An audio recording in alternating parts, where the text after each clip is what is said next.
So it's my pleasure to introduce Jerry Drino, who's the Executive Director of Hope with Sudan. I've had the pleasure of being in Sudan many times myself, and have worked in Sudan quite a bit. So I'm actually looking forward very much to hearing Jerry and to helping to support his work in Sudan as part of EGR. So Jerry, here you are. Thank you, Dan. How many of you know anything about the Lost Boys of Sudan? You know the name, and some of you are intimately involved with the Lost Boys. How many of you have seen the movie God Grew Tired of Us? There is several scenes in the refugee camp in Hakuma where all of the young men are surrounded and sitting in the street, and they called it their parliament or their White House. And in those gatherings, it usually happened on what they called the black days when they had no food. And usually it was 3 or 4 days every month where they went without food.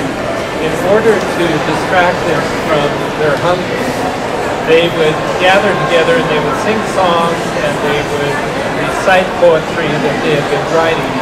And they would also dream about what they were going to do to help rebuild Sudan, their homeland, when they finally could go back home. And of course, most of them thought that they were going to be repatriated after a year or two. And of course, it went on and on and on. It was still going on.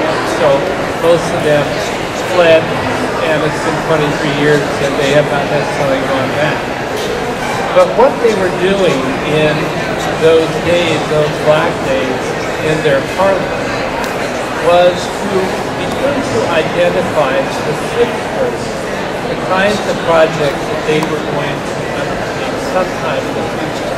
They didn't know when it was going to happen, but they were convinced that God had sent them to this terrible place, although they didn't necessarily always call it reality. It was better than that home. And that somehow God was going to use them in a new way. And so the 4,500 or so lost boys and lost girls that have been relocated to the United States, and then excuse me. Welcome. And then the additional Sudanese that have gone primarily to Australia and Canada, once they got settled after 2 or 3 years, they also began to attract many Americans, American friends they call it, to hear the story and to also hear these dreams of what they were hoping to do back home. Consequently, so far we've numbered probably 40 to 50 NGOs, non-governmental organizations, that have been organized by the Lost Boys as nonprofit corporations with initiatives going back to Sudan. 2 years ago, they invited me to come and to facilitate a planning group. Every time they had come together in big conventions like in Arizona, 2005,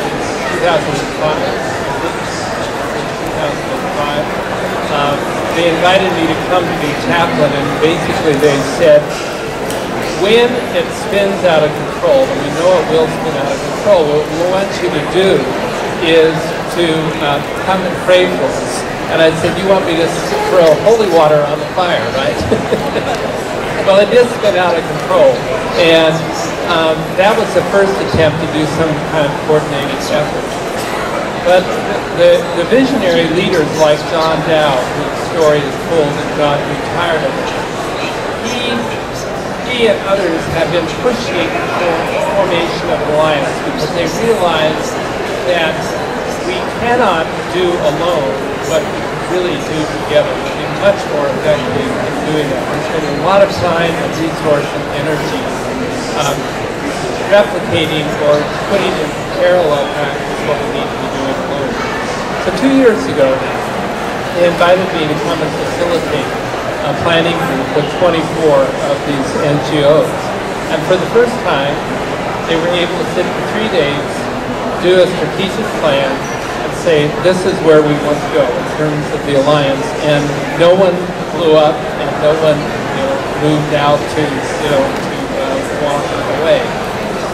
And so the alliance was brought together.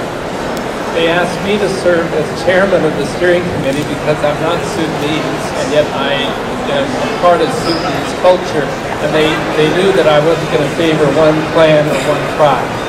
And on top of it, I'm their grandfather. So exactly, your grandfather is an elder, and in Sudanese, in Arabic, I'm a Khawaja. And a Khawaja is the name for a non-Sudanese that knows how to get things done. So we need to have the Khawajas out there. So what we have in the emerging process is 4 clusters of NGOs. One cluster around health issues. Those NGOs that are building hospitals, that are building clinics. We have one NGO, one cluster of NGOs that is focusing on water.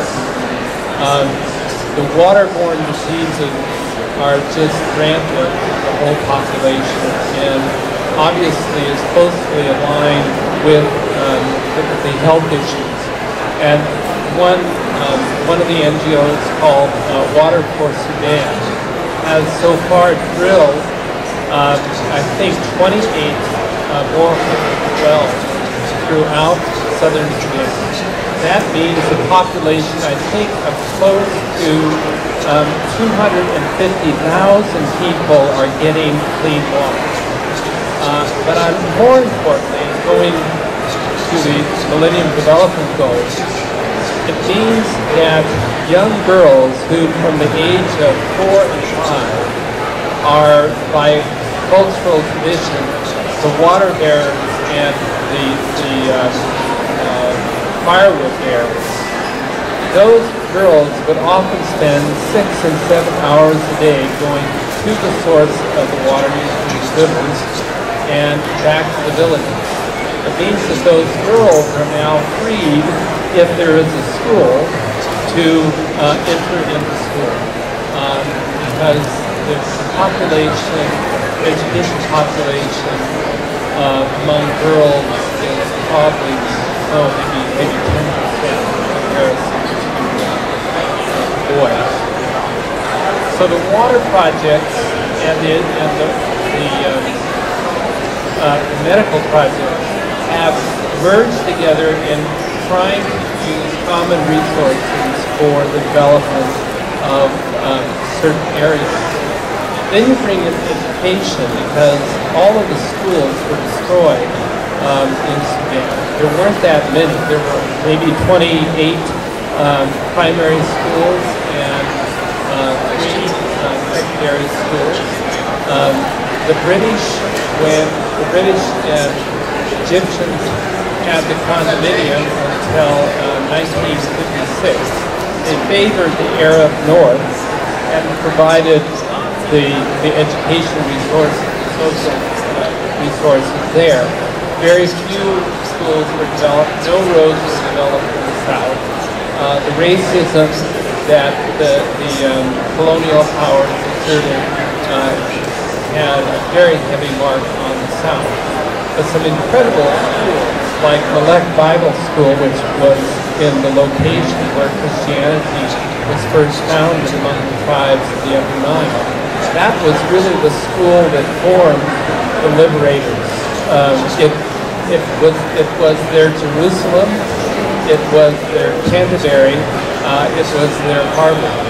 And if you look at those who led the rebellion in 1983 against the Khartoum